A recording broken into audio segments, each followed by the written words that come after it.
Cuidado, ¡Huracán, tío! ¡Enfócate, cabrón!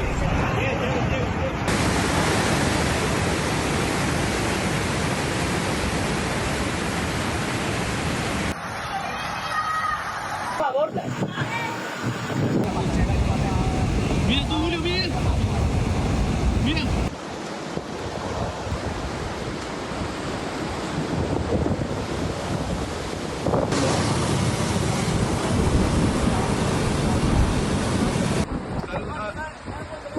¡El punte! Tío, hostia. ¡Agárratelo! ¡A los cables gordos! ¡Ay, niño! ¡Quitaos de ahí, quitaos!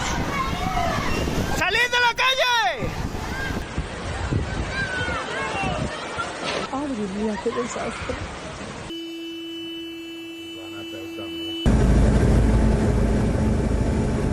Están dins del coche, tío.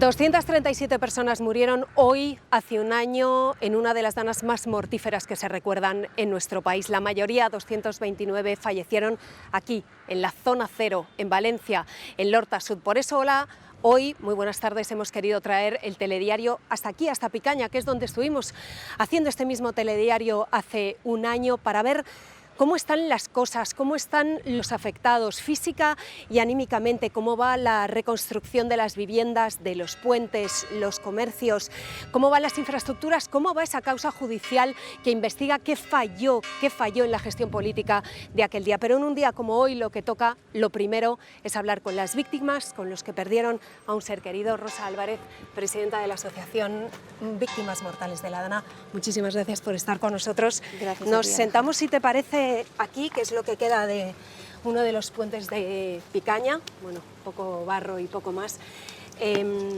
Rosa, yo sé que hoy es un día muy difícil, muy duro para vosotros. Tú perdiste a tu padre hace un año, pudiste hablar con él poco antes de que se lo llevara el agua en la riada, apareció a unos metros. ¿Cómo estás? ¿Cómo estáis?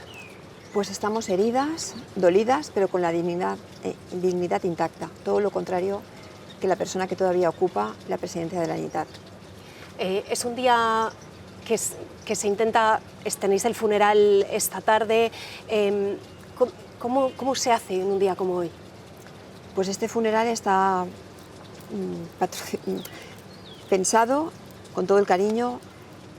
Era lo que nosotras queríamos, que se realizara este funeral, por lo tanto nadie va a opacar este funeral. Ni la presencia de este ser, al que le hemos pedido y luego ya exigido que no viniera. Por lo tanto, venga o no venga, tome la decisión final que tome, no nos va a hacer todavía más daño si cabe.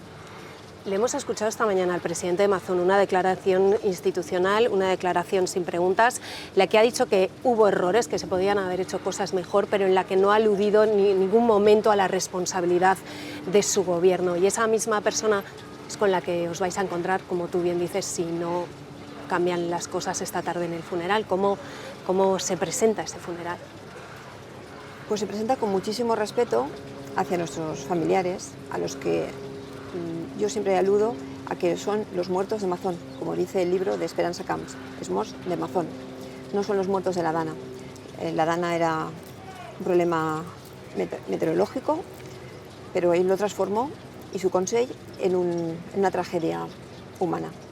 Entonces nos enfrentamos como podemos, cada uno con las herramientas que tiene, pero todos juntos haremos frente al honor de tener un funeral de Estado a la medida de la tragedia que él convirtió esa Dana. Rosa, tú has declarado, junto al resto de las víctimas, en la investigación judicial que está ahora mismo en marcha. La próxima semana declarará como testigo Maribel Vilaplana, que es la periodista que comió con Mazón aquella tarde. Y la jueza os preguntó específicamente por la cronología de las llamadas, para intentar demostrar que efectivamente esa alerta llegó tarde y que vosotros, los que estabais hablando con los que estaban con el agua al cuello, ya sabíais lo que estaba pasando. Así es. Yo declaré en concreto el 7 de marzo y la importancia básica y fundamental era saber cuándo sucedieron los hechos. Prácticamente todos los fallecidos fueron antes de esa alerta tardía y errónea, porque el contenido decía que no nos trasladáramos y que permaneciéramos en nuestras casas. Muchísimas de las familias de nuestros seres queridos fallecieron en sus casas, como fue el caso de mi padre. ¿Y creéis que la declaración de Vilaplana puede arrojar más luz a lo que pasó y a ese gap, digamos, a esos minutos que nadie sabe dónde está el presidente? Ella, como testigo, está obligada a decir la verdad. Su carta arrojó un poquito de luz a esa cronología 10 meses tarde, hay que decirlo. Pero bueno, ahora sabemos que además fue al parking, fue acompañada por él. No sé lo que dirá, pero diga lo que diga, tenía que venir por la parte de la institución de la Generalitat Valenciana, y lo que pedimos es que dimita y que se ponga a disposición judicial. Rosa Álvarez, muchísimas gracias por estar hoy con nosotros y muchísimo ánimo en este día tan duro. Lo necesitamos, y muchísimas gracias a Televisión Española por dar voz a las víctimas. Gracias.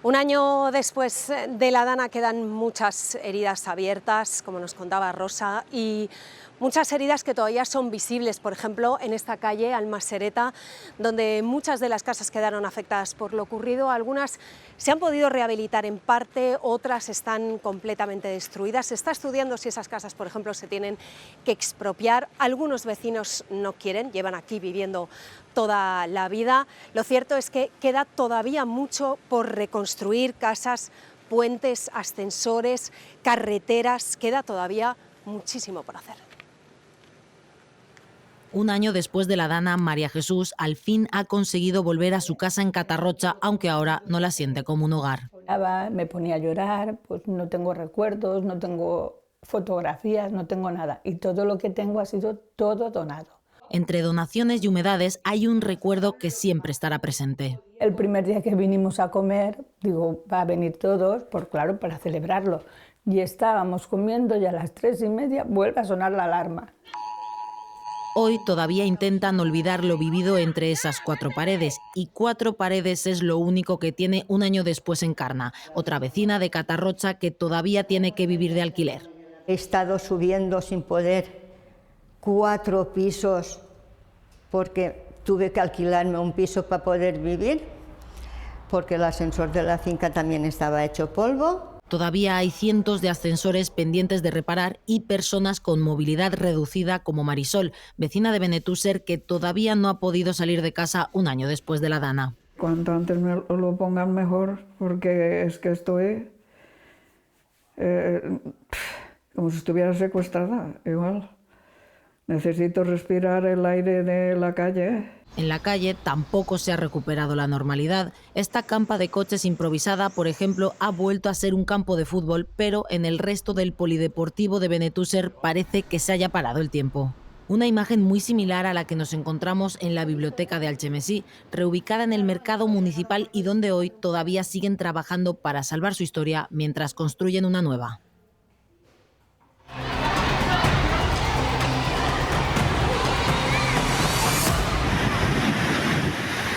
Nos avisaron para que bajo nuestra responsabilidad viniéramos a por ellos. La situación para ellos es muy compleja. Veo una bola rota y me dice, mamá, le ha roto el agua. ¿Cómo le explicas?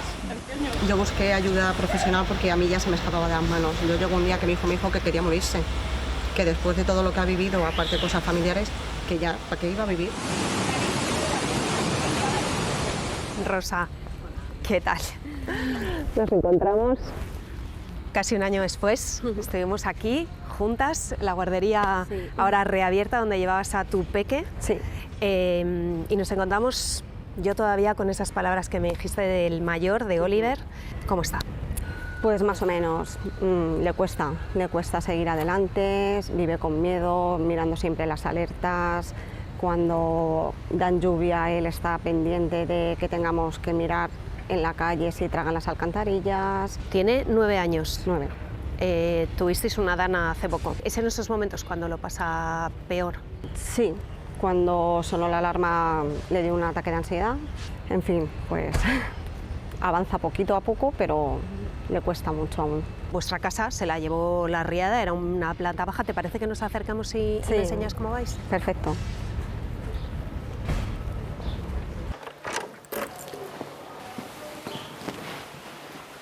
Aquí está la casa y se ve perfectamente, ¿no? ¿Hasta dónde llegó el agua? Más de 1 metro. Ahora habéis empezado a reconstruir un poco la casa. Vamos a empezar ahora. ¿Por qué? ¿Por qué tan tarde? ¿Ha habido...? Pues al final hay demora porque hay mucha demanda, entonces claro, los almacenes tampoco dan abasto a servir a tanta gente. Rosa, ¿qué tipo de ayudas habéis recibido? ¿De cuánto dinero estamos hablando? Al tener seguro hemos recibido la parte del consorcio que han considerado que nos correspondía, la ayuda de la Generalitat y ya está. Unos 35-36.000 euros. Yo sé que hoy es un día muy duro, no sé cómo lo estáis pasando, qué vais a hacer. Pues intentar llevarlo con normalidad, darle pues, a los niños una salida para que no estén pensando irnos al cine o a cenar, a merendar, a un parque, que vean normalidad, que al final no se queden solamente con la imagen del agua, que vean que ha pasado pero que hay que pasar página y seguir adelante.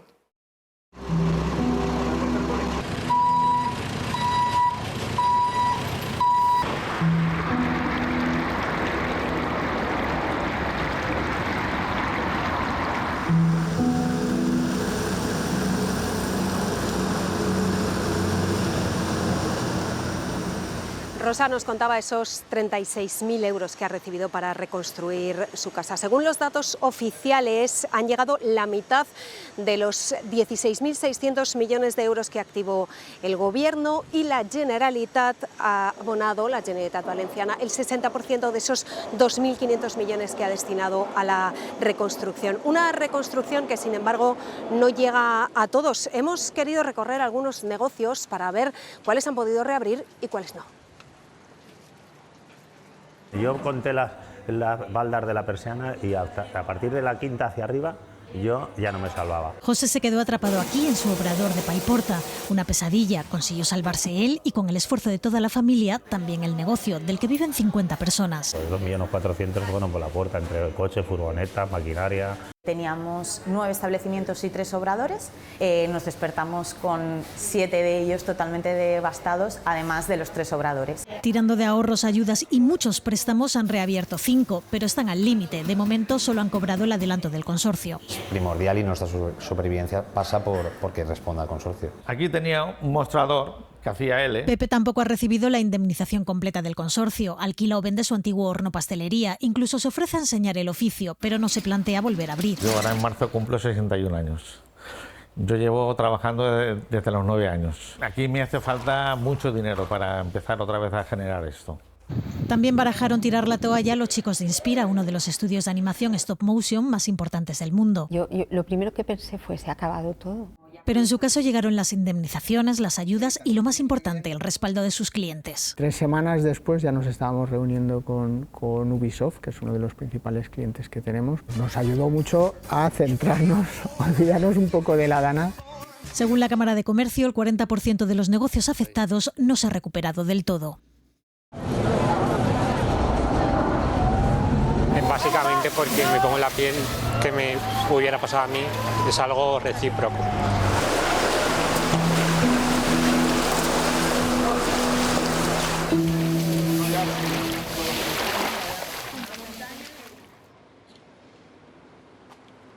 Pues en ese mismo lugar donde se organizaban los voluntarios que venían a esta zona cera de la Dana a ayudar, va a ser donde se celebre, nada, unas horas, a las 6 de la tarde, el homenaje de Estado al que van a asistir 800 personas, la inmensa mayoría familiares. Lo van a presidir los reyes que han querido en todos estos meses estar con Valencia, Alejandro Riego, con los valencianos. Sí, así es. Los reyes Felipe y Leticia estarán esta tarde aquí en Valencia, una vez más, apoyando a las víctimas de la Dana. Va a ser precisamente su 9ª visita a la comunidad de los últimos 12 meses, cargados de gestos. El último lo veíamos el pasado 12 de octubre, cuando invitaban a los alcaldes de las zonas afectadas a la recepción en el Palacio Real. Aquí estará también esta tarde, junto a los reyes, el presidente del Gobierno, Pedro Sánchez, prácticamente el Ejecutivo en pleno, también el presidente Carlos Mazón, con su Ejecutivo, representantes de los poderes del Estado. Se ha invitado a todos los presidentes de las comunidades autónomas y también, por ejemplo, al líder de la oposición, Alberto Núñez Feijóo, o a expresidentes del Gobierno. Antes de que comience la ceremonia, a las 6 de la tarde, va a haber un encuentro en una sala adyacente de los reyes y el presidente con representantes de las distintas asociaciones de víctimas de la Dana. Van a ser en concreto 6 personas los que representen a esas asociaciones. No estará en ese encuentro el presidente Carlos Mazón por expreso deseo de las víctimas. La ceremonia va a incluir momentos de mucha emoción y de recuerdo. Se va a leer el nombre de las 237 víctimas, habrá un minuto de silencio, habrá música y 4 intervenciones, las de 3 víctimas de la Dana, y cerrará el acto el discurso del rey.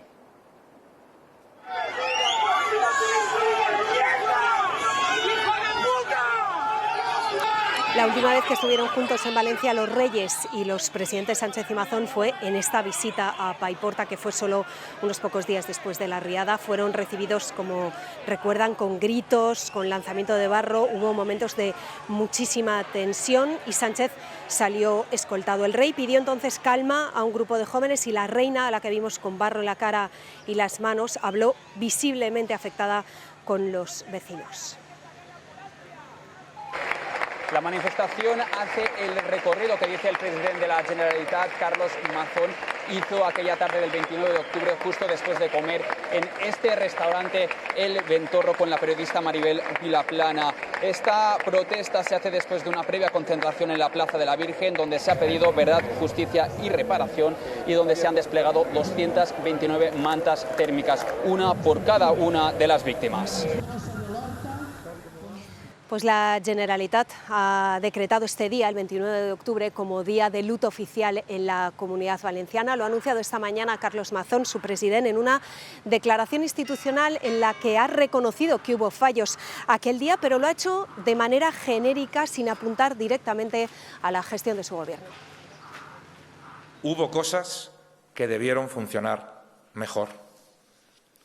Hoy no es el día para la confrontación, pero sí debemos reflexionar ante el desamparo que sintieron tantos valencianos, también los días posteriores.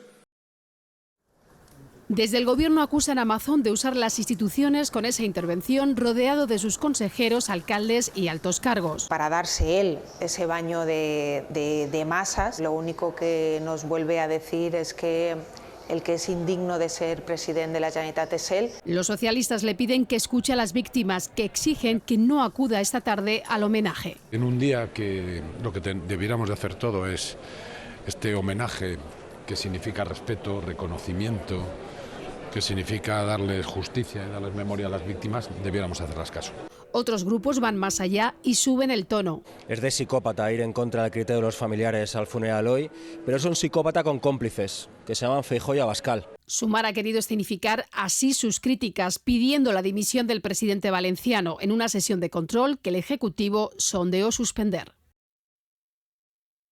Se empeña a guardar un minuto de silencio en recuerdo de las 237 personas que hoy hace un año perdieron la vida durante la Dana. Y así ha arrancado hoy el pleno del Congreso. Después Sánchez ha evitado su habitual pulso de cada semana con el líder del PP. Por empatía, ha dicho, con las víctimas. Feijóo le ha acusado de politizar la tragedia. Quiero empezar con un recuerdo a las víctimas de la Dana. Ojalá toda la energía que se dedica a politizar esta tragedia se dedicase solo a la reconstrucción. Hoy es el día para la empatía, para el recuerdo, para la memoria de las víctimas, para el compromiso con la Comunidad Valenciana, y ya tendremos ocasión de hablar de estas cuestiones y de otras muchas. La investigación judicial de lo que ocurrió aquí hace un año cumple 12 meses y lo hace estrechando el cerco a Mazón. El lunes declara como testigo Maribel Vilaplanas, la periodista que comió con el presidente aquel día, y lo hace con la obligación de decir la verdad. Los jueces quieren determinar en definitiva si Mazón, por lo que hizo o por lo que no hizo, acabó influyendo en lo que finalmente decidió o no decidió a tiempo el CECOPI. Muertes evitables que se produjeron por una palmaria ausencia de avisos a la población, que quedó desprotegida. ¡Se os lleva el agua! La alerta sonó tarde y mal por la manifiesta pasividad de la administración autonómica. En cada uno de sus escritos, la jueza de la Dana, Nuria Ruiz, ha dejado clara su tesis, avalada por la Audiencia Provincial de Valencia. El órgano superior ha ido más allá y por primera vez cerca al presidente Carlos Mazón. Su papel en las horas trágicas cuando estaba comiendo en el Ventorro aterriza ahora en la instrucción. La audiencia quiere saber si influyó o no en la toma de decisiones y en el retraso de la alerta a la población. Por acción o por omisión, dice literalmente. Por eso ha ordenado citar a la periodista Maribel Vilaplana por si escuchó alguna de las constantes llamadas que recibió Mazón de Salomé Pradas, la consellera que estaba al frente de la emergencia y que tardó en lanzar la alerta esperando, sugiere la jueza, no se sabe a qué o a quién. En 11 meses de instrucción han declarado más de 350 testigos. Los 12 responsables de emergencias imputados se han escudado en los técnicos y en la supuesta falta de información del gobierno. Unos argumentos ya descartados por la jueza, que observa indicios abrumadores de una conducta negligente de la Generalitat. Los vídeos del CECOPI revelados por Radio Televisión Española e incorporados al sumario han resultado una prueba clave. Hay que especificarlo. Han comprometido el relato de los investigados, sobre todo el de Salomé Pradas, porque demuestran que sí tomaba decisiones y que el S-Alert se pudo enviar mucho antes, porque a las 8 y 11 minutos la mayoría de víctimas ya habían fallecido. La imagen de uno de los puentes de Picaña desplomándose aquí donde estamos hoy, a muy pocos metros de donde estamos haciendo este telediario, la gente caminando con la mirada perdida, esas pilas de coches amontonados en Paiporta, son imágenes que nos han quedado a todos grabadas en la memoria, y entre ellas hay una que nos sobrecogió especialmente. Fue una pintada hecha con barro en una casa a muy pocas calles de aquí. En esa pintada se podía leer: adiós mamá, no pudimos llegar a tiempo, perdón. Hoy en el telediario hemos querido saber quién era ese hijo y quién fue su madre. Escrito con barro en la puerta de uno de los 31 apartamentos del centro de día de Picaña. ¿Quién era esa madre a la que decían adiós? ¿Quién le pedía perdón por no llegar a tiempo? Entonces no sabíamos que era un mensaje para Maruja, que lo había escrito su hijo José, con las manos manchadas de tanto buscarla. Apareció a los 15 días, tenía 95 años, aunque ella nunca decía su edad. El mensaje fue viral, pero ni rastro de su autor. Le seguimos la pista, hasta que un año después, con la ayuda de una vecina, nos mandó esta foto. Lo que yo escribí en ese momento fue: lo siento mamá, o sea, no pudimos llegar a tiempo. Imagínate una persona de esa edad que de repente está todo oscuro y la sensación de soledad te puede hacer pensar que te han olvidado. Entonces era decirle: no te hemos olvidado. Por eso lo escribió. Podía haberla llevado a su casa por la mañana, lamenta, la última vez que hablaron por teléfono. Vive a 2 minutos de aquí. La riada le sorprendió a 15. Intentó llegar de todas las maneras. Lo consiguió al día siguiente. El barro te llegaba hasta la altura del medio muslo, te quedabas empantanado. Salté la reja, pero me quedé ahí enganchado. Es horrible tener que decir que... Lo que la emoción le impide decir es que exploró todos los rincones con un palo, por si aparecía bajo un mueble. Es impotencia. También un poquito de rabia porque en una zona de ancianos, una sensación de haber fallado. No fue el único mensaje. Al menos 6 vecinos residentes murieron en este lugar, construido en primera línea de barranco, en zona de riesgo. Esto es un complejo que se compone de un centro de día municipal y 31 viviendas tuteladas de la Generalitat. Entonces ese día el centro de día fue evacuado y a las viviendas tuteladas nadie les dijo ni les advirtió. Esto fue una ratonera para ellos y murieron solos y asustados y nadie les avisó. Un año después, las administraciones no dan la cifra oficial de muertos en los apartamentos. El recinto está tapiado y han pintado el muro, pero el romero de Maruja sigue asomando. Igual que el dolor de las familias.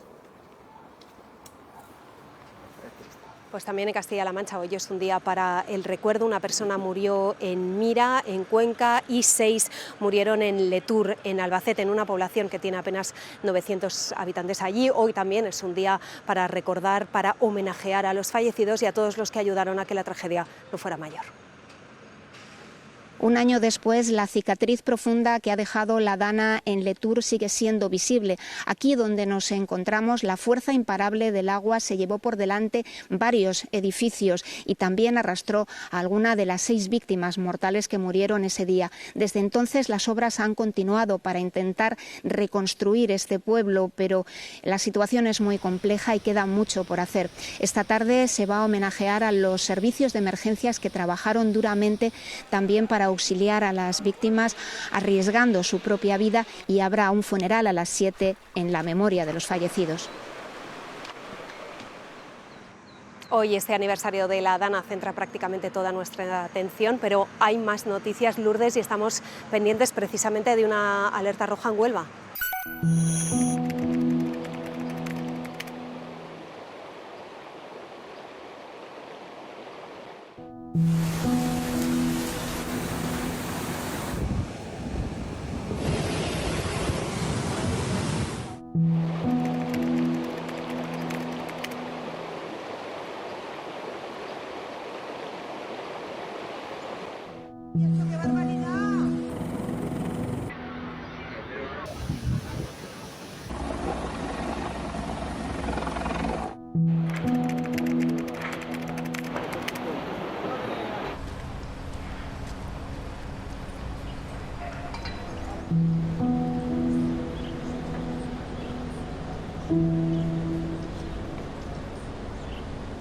Lo que ocurrió aquella tarde, la tarde de la tragedia, empezó varias horas antes con una Dana que tuvo unas características muy especiales. Por eso le hemos pedido a nuestro meteorólogo, Albert Barniol, que esté con nosotros en este telediario especial. Albert, para que nos cuentes qué de particular tuvo aquellas tormentas.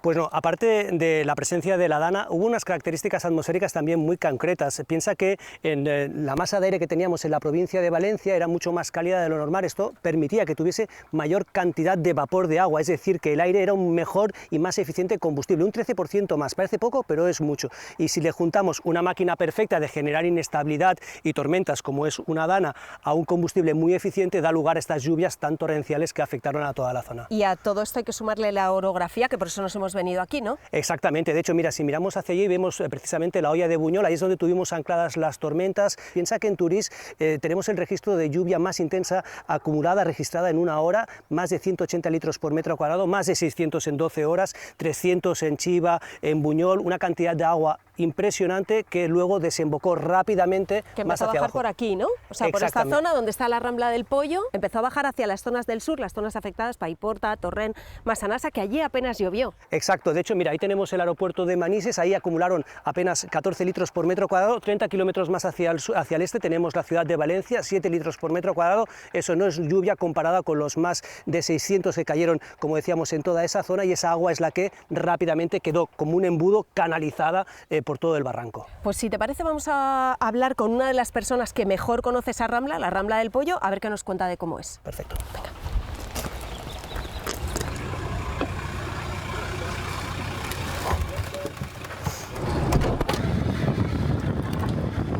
Albert, es importante ver cómo son los barrancos de la zona. Ahora lo hablamos con el ingeniero, porque danas como las del 29 de octubre se pueden volver a repetir. Sí, de hecho los eventos extremos asociados a lluvias intensas van a ser entre un 14 y un 30% más intensos durante los próximos años, asociados sobre todo al calentamiento de la atmósfera y del mar. Tenemos mucha fiabilidad en esta idea. También creemos que las danas se van a formar más a lo largo de los próximos años.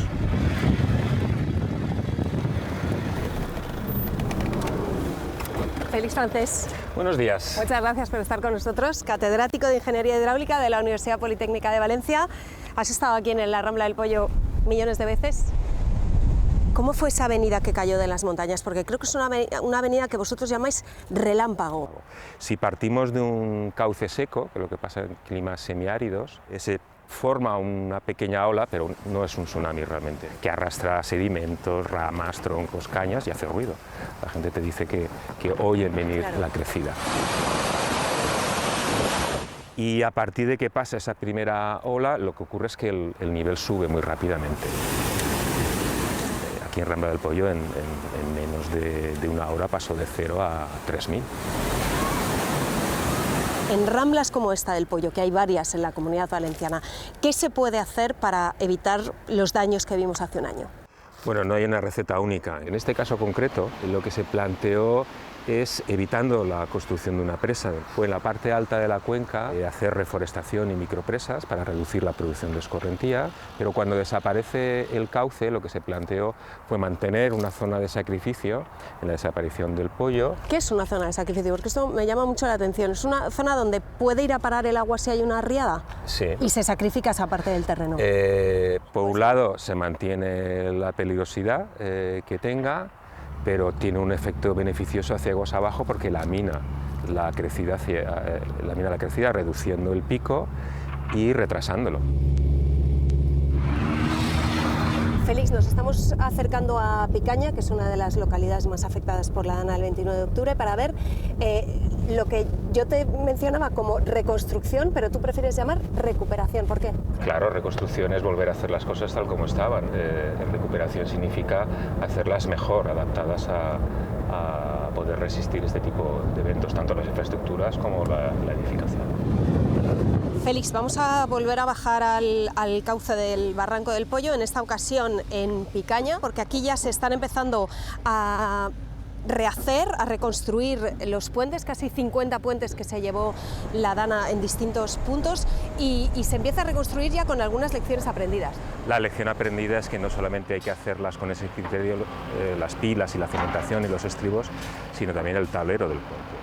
Lo que ocurrió en bastantes fue que el empuje del agua sobre el tablero hizo que, al no estar diseñados para aguantar ese empuje, hizo que algunos se cayeran por este efecto.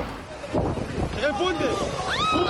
No se puede mover a toda la gente fuera de sus casas, hablamos a lo mejor de 300.000 personas que tendrían que ser recolocadas en otros sitios. Entonces, ¿qué hacemos con las edificaciones? ¿Qué medidas se tienen que tener en cuenta? No, ni socialmente ni económicamente tiene sentido desplazar 300.000 personas, pero lo que sí que, esto no es tanto una lección aprendida como un refuerzo de algo que deberíamos hacer con más insistencia, y es las edificaciones, sean de tipo residencial, comercial o industrial, que están en lo que se denomina en las zonas de flujo preferente, donde hay más peligrosidad, pues habría que hacer algún tipo de cirugía para expropiar las que están en mayor riesgo. ¿Qué medidas tienen que tener esas casas para evitar daños como los que vimos? Pues, por ejemplo, que las plantas bajas tengan acceso a la planta superior, interior. Porque eso pasó el 29 de octubre. Sí. Mucha gente se quedó atrapada abajo, sí, porque no tenía conexión con la planta. Y gente mayor, con velocidades importantes de agua en la calle, que si salieron los arrastró, y si no salieron,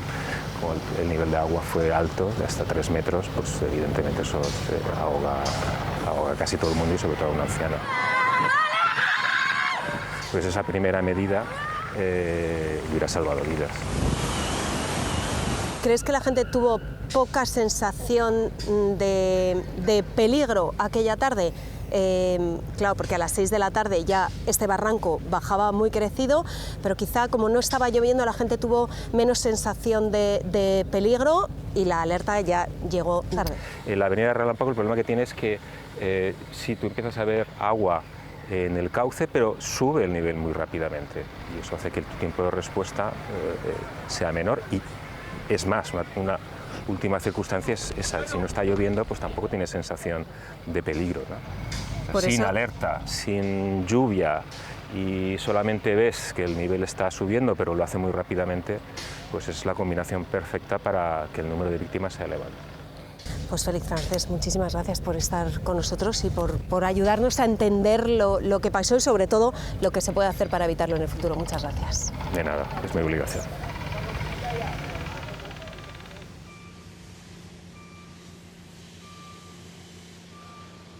Pues mirando al futuro, sin dejar de mirar atrás, despedimos este telediario especial y lo hacemos con la misma sensación que teníamos, que tuvimos cuando estábamos haciendo los telediarios hace un año en este mismo Barranco del Pollo, rodeados de fango, de lodo y de dolor, con esa sensación, quizá algo de frustración, de no saber si les estamos transmitiendo, si hemos logrado transmitirles la envergadura de la devastación que se vivió aquí. Así que nos vamos a quedar con el mensaje que nos trasladan las víctimas, que no lo olvidemos, que no les olvidemos. Adiós.